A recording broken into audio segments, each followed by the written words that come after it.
que es un viaje al inframundo. Por ejemplo, ustedes pueden ver la palabra Nequía nombrada en la Odisea. Cuando Odiseo convoca a los muertos, abriendo la zanja y soltando la sangre de animales en la zanja para que vengan los muertos a decirle lo que le está pasando, ¿sí? Es una Nequía, es un viaje al inframundo. Jung obviamente no hace este viaje al inframundo por su propia cuenta, ¿sí? No lo hace porque quiera, ¿sí? Cae en él, ¿sí? Cae en ¿cómo se llama? Lo que podríamos llamar ahorita, bueno, no podríamos llamarlo, pero podemos nombrarlo así, una depresión psicótica, es decir, una depresión con alucinaciones.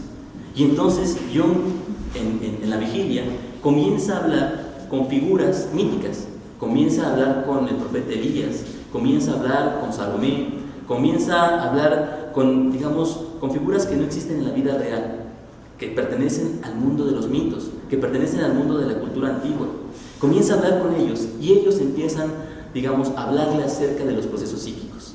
Empiezan, ¿cómo será? A mostrarle cuál es la relación que tiene él como sujeto con su propia mente, ¿sí? Con la psique en sí misma, con el alma, podríamos llamarlo así. Entonces, Jung cae en esta Nequía y pasa varios años sumido en la situación, hablando con esto. Él tiene la oportunidad, por ejemplo, de acudir a un tratamiento psiquiátrico. Él es psiquiatra, él tiene los contactos, tiene la oportunidad de poder, sobreponerse a esta situación y evitarla, tratar de saltar el trago amargo que le proporciona esta situación. Sin embargo, Jung en algún momento decide doblar las manos y decir, bueno, estoy en esto, vamos a ver qué sucede.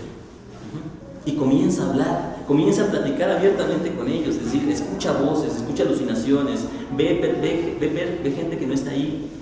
Y entonces, obviamente cualquiera de nosotros acudiría inmediatamente al psiquiatra, ¿no? O sea, necesito tratamiento en ese sentido. Bueno, Jung no. Jung empieza a hablar con ellos, empieza a relacionarse con esas figuras, ¿sí? Y de esa situación, de esa relación específica, obtiene lo que más tarde será la psicología analítica. Escribe, por ejemplo, él, posteriormente a eso, algo que se llama Los 7 sermones a los muertos. Un libro muy interesante, ¿sí? Que son 7 sermones en donde él, en un tono profético, les habla a los muertos. Los muertos vienen de Jerusalén y le vienen a hablar acerca de la sequedad de la tierra, acerca de la aridez del pensamiento. Y entonces Jung les empieza a hablar acerca del alma, acerca de la realidad del alma en esa situación.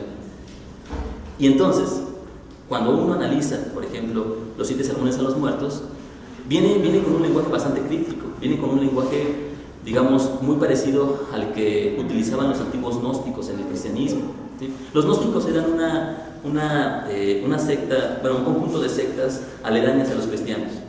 En los primeros siglos del cristianismo, los gnósticos creían en un cristianismo místico, en un cristianismo, basado en un Dios interior y esas cosas, ¿no? Entonces, obviamente al cristianismo no le correspondía, no le gustaba esa situación. La iglesia, la primera iglesia, la iglesia primitiva, acabó con todas estas sectas gnósticas, ¿sí? O sea, no acabó refutándolos, ¿no? Acabó matándolos, de hecho. Entonces, bueno, era un poco más, o quién sabe, ¿no? Era brutalmente diferente, pero bueno, pasó eso. Entonces, Jung, recogiendo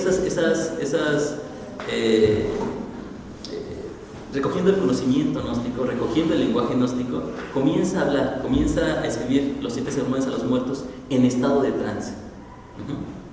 Bueno, todo hasta aquí parece como muy mágico, ¿no? Parece muy chamánico en ese sentido. De hecho, muchos dicen que Carl Jung fue el último chamán de nuestra época. Un chamán. ¿Qué es un chamán? ¿No saben algunos? Un chamán es, el guía espiritual en alguna tribu. Por ejemplo, la palabra chamán es, ¿cómo se llama? Una palabra que proviene de las tribus esquimales. En las tribus esquimales hay algunos sujetos que en algún momento caen en un trance durante varios días y saliendo de ese trance, sí, tienen poderes curativos, sí, pueden contactar con los espíritus y desde situación.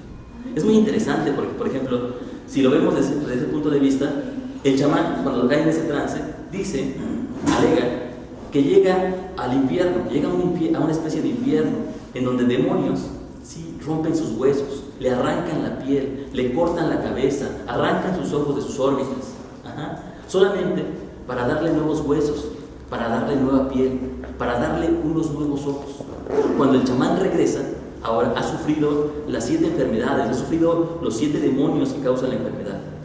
Y entonces, cuando regresa al mundo corriente, al mundo cotidiano, trae todo ese conocimiento y trae un contacto directo, trae una relación afectiva, podríamos llamarlo así, con esos demonios.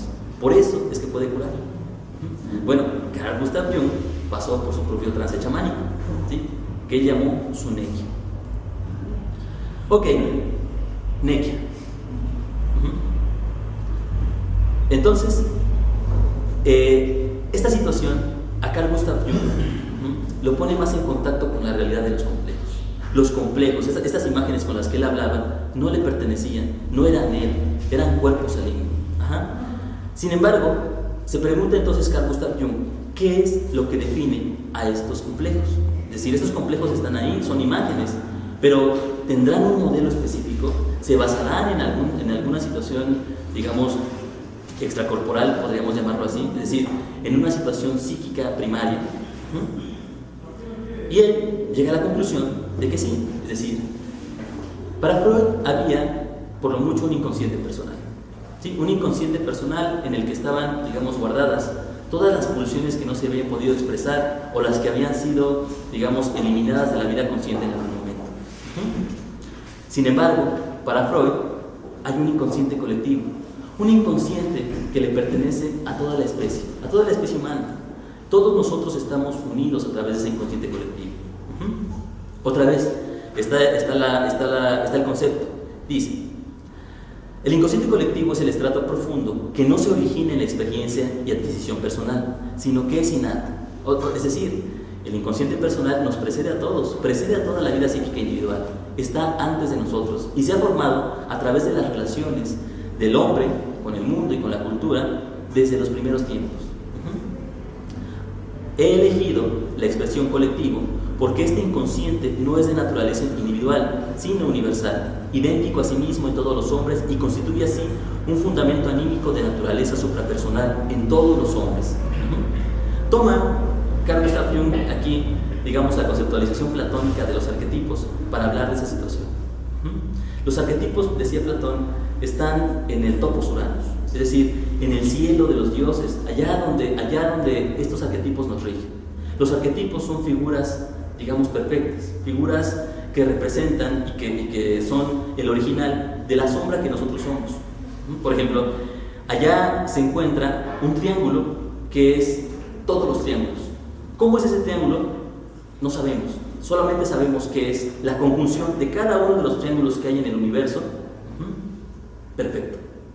Ahí está el hombre, que es todos los hombres. ¿Cómo es ese hombre? Es la conjunción de todos los hombres, pero en un nivel perfecto. Nosotros, personas, solamente somos, digamos, la sombra, la imagen reflejada, ¿sí? Es decir, el cuerpo minimizado de esa situación perfecta. Somos el reflejo de la eternidad, diría Platón en ese punto. Entonces, Jung cree que este inconsciente colectivo de alguna forma nos determina culturalmente a todos, pero no determina la cultura consciente de la que nosotros bebemos, sino que determina la cultura inconsciente, determina nuestras pautas de comportamiento, determina cómo nos comportamos frente a los demás. Es decir, determina cómo los complejos se tienen que ir estructurando de acuerdo a los modelos que son. Entonces, digamos, a nivel personal, lo que funciona, lo que conecta a los arquetipos con la persona son los complejos. Pero en este punto, los arquetipos de alguna forma son las estructuras básicas de la psique. Es decir, son como los cuerpos esenciales que forman el sistema psíquico. Los arquetipos para Jung, entonces, son, primero que nada, realidades objetivas.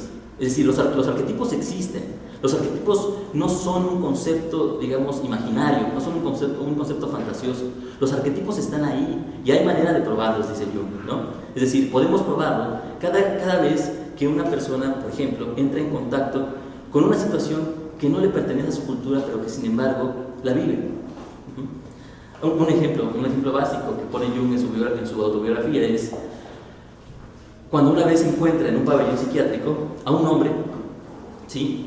Que le habla, que le dice que el sol, que tiene que cuidarse del sol, porque del sol sale un viento determinado que cae sobre nosotros a través de un falo. Es decir, el sol tiene un falo y del falo nace viento, ¿sí? Que cae sobre nosotros. ¿Qué pasa con esa situación? Bueno, tiempo después, algunos, no recuerdo si son años o meses, Jung lee un descubrimiento reciente en su época acerca de la conceptualización de un pueblo antiguo sobre un falo solar. Y entonces se pregunta a Jung, ¿cómo es posible que esta persona, que este hombre, en ese lugar cerrado, ¿sí? sin ningún entrenamiento antropológico, haya llegado a la conclusión de que el sol tenía un falo en ese sentido? Esto debe responder a un modelo básico, ¿sí? Es decir, la concepción del hombre, así como la concepción del pueblo antiguo que creía en el falo solar, ¿sí? Pertenecen al mismo arquetipo, ¿sí? Giran alrededor de la misma figura estructural. Ahora, bueno, obviamente, si lo vemos así, parece algo como muy lejano, parece como algo que no nos afecta, y sin embargo, digamos, las estructuras arquetipales van guiando la configuración de los complejos, y la configuración de los complejos, digamos, le dan camino a nuestra propia vida, a nuestras propias experiencias. O sea, lo que hacemos, lo que vivimos, es lo que los arquetipos nos permiten, ¿sí? Lo que los complejos nos dejan vivir. Bueno, los arquetipos entonces son realidades objetivas primero, son centros vitales, centros energéticos. Alrededor de ellos la libido se conjunta, alrededor de ellos la energía psíquica, digamos, los utiliza como elementos para seguir su psicodinámica. No puede seguir si no es a través de arquetipos, si no es a través de estos centros vitales. Además son formas vacías. ¿Qué es un arquetipo? No es nada, pero es todo. Es decir, el arquetipo no tiene una imagen, el arquetipo no tiene una forma, el arquetipo no tiene una figura. El arquetipo es una estructura, es un modelo a través del cual todas las experiencias que se tienen se conjuntan en ese modelo. Es como el hecho de un río, por ejemplo, ¿no? Es decir, el río sigue por ese lugar, pero el río no tiene esa forma. Es decir, la forma del agua fluyendo la toma del lugar en donde corre. En ese sentido, el arquetipo es el modelo a través del cual las experiencias personales, digamos más adelante, ¿sí? Digamos pasado a través del filtro de los complejos, a través del cual las experiencias personales se van dando, y se van dando a través de un modelo particular, que es el mismo. Yo quiero preguntar, los arquetipos como modelos, tenemos arquetipos generales que están dentro del inconsciente colectivo. Así es. O cada persona va eligiendo los arquetipos que quiere seguir. No, los arquetipos son generales, es decir, el inconsciente colectivo no lo elegimos nosotros, nos elige a nosotros, nos mueve, estamos dentro del inconsciente, podríamos decirlo. Los arquetipos son modelos que están ahí antes que nosotros. Obviamente es cierto, nosotros también participamos en la formación y en la estructura de los arquetipos, pero no lo hacemos de forma consciente y no lo hacemos de forma individual, lo hacemos como masa, lo hacemos como el conjunto de personas, es decir, lo hacemos como el hombre altera los arquetipos, pero no es ninguno de nosotros como hombre, es, digamos, el hombre como conjunto de personas. Entonces, sí. Perdón, es que a veces un poquito de los conceptos me van confundiendo. ¿Cuál sería un ejemplo de complejo colectivo o cuál sería un ejemplo de un arquetipo? Ok, por ejemplo, cuando hablamos de arquetipo, hablamos de un proceso cultural, ¿sí? Hablamos, por ejemplo, de, ¿qué será? Bueno, vamos a ver más adelante varios arquetipos de ellos, ¿no? Pero, por ejemplo, hablemos de la diosa. Para algunos psicólogos analíticos, como el caso de Amy Newman, que es alguien que trabaja mucho con el arquetipo de la diosa, ¿sí? Hay en la psique colectiva, en la psique humana, un modelo específico que es el de la diosa madre, ¿sí? En todas las culturas, por ejemplo, hay una diosa madre, ¿sí? Excepto digamos, en el cristianismo, en lo judío-cristiano, en donde la madre está de alguna manera sublimada en la Virgen. Pero nosotros, por ejemplo, como mexicanos, digamos, tenemos a la Virgen. Entonces, la Virgen no es el arquetipo, sin embargo responde a un modelo específico de la Gran Madre. Y ese modelo específico de la Gran Madre se va repitiendo en un montón de culturas, ¿sí? Está Arte, está Isis, está, ¿cómo se llama? Atenea, perdón, está Hera, exactamente. Entonces, digamos, cada una de estas diosas que se presentan en algún momento de la cultura, de alguna cultura, ¿sí? Se remiten cada una a un modelo de participación, que es el arquetipo. Ahora, el punto de esto sería, por ejemplo, tenemos a Hera, ¿sí? la diosa griega. Entonces, ¿cómo la persona vive la relación específica con ese arquetipo? Es decir, cómo ese arquetipo, en ese momento, en esa cultura específica, va moldeando su propio complejo y sus propias relaciones. Por ejemplo, aquí nosotros tenemos nuestra cultura es una cultura bastante machista, ¿sí? Todavía en esos tiempos. Entonces, eso quiere decir que la visión de la figura femenina está moldeada por esta situación cultural, y cada uno de nosotros vivimos esa relación con la figura femenina de forma muy distinta, ¿no? Es decir, una mujer puede vivir esta situación, esta relación con lo femenino, puede vivirlo de manera, por ejemplo, puede resignarse a la situación y decir, bueno, soy una ama de casa, que vivo esta situación, vivo el maltrato de mi marido, pero está bien, porque así me lo enseñaron mis abuelos, así me lo enseñó mi madre, y es el destino que tengo. O puede haber otra mujer, por ejemplo, que diga, oye, no, yo no quiero subsumirme a esto, yo quiero terminar una carrera, yo quiero realizarme profesionalmente, y no voy a dejar que ningún hombre me maltrate de esa forma, ¿sí?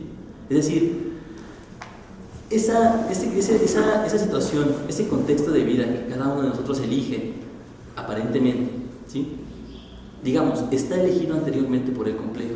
Nosotros nos movemos y tomamos nuestras propias decisiones dentro del campo y del área que los complejos nos permiten, hasta cierto punto, porque, por ejemplo, es muy probable, o a veces pasa, que esa mujer que quiere realizarse profesionalmente acaba en una relación, sí, en donde hay mucho maltrato emocional, intelectual o físico, ¿sí? Es decir, la mujer quiere realizarse, quiere salir de esa relación con lo femenino de esa manera en la que está envuelta, pero no puede, ¿sí? En algunos puntos, porque el complejo la lleva a esa situación. No es una fatalidad en ese sentido, no es algo que tenga que vivir. Cada uno de nosotros vive esa relación con el complejo que proviene del modelo arquetípico de una manera particular. ¿No se puede decir que como no cerró un ciclo, por eso es de que el complejo la obliga y lo lleva a quedar en una cierta forma? Probablemente no. Pero ya no entendí cómo fue la relación con los arquetipos, o sea, ahí donde entró. Ok, bueno, nos faltaría un esquemita aquí, ¿no? para ver esta situación, pero digamos que a nivel general, a nivel de humanidad, a nivel de especie, el inconsciente colectivo contiene arquetipos, es decir, contiene modelos de comportamiento. A nivel individual, esos arquetipos se relacionan con la psique individual a través de los complejos, modelos personales que nosotros vamos alimentando con nuestras propias experiencias, ¿sí? Pero basados en esos modelos generales que son los arquetipos. En el ejemplo que acaba de dar nada más de las dos chicas, cada una tomó un arquetipo diferente, ¿no? Así es. Así es, no, más bien, cada una se relacionó con el complejo de forma distinta. El arquetipo forma el complejo, ¿sí? Es decir, el arquetipo forma el complejo con la que cada cual se relaciona. Es decir, el arquetipo no podemos cambiarlo, no podemos decir, bueno, ya no quiero vivir en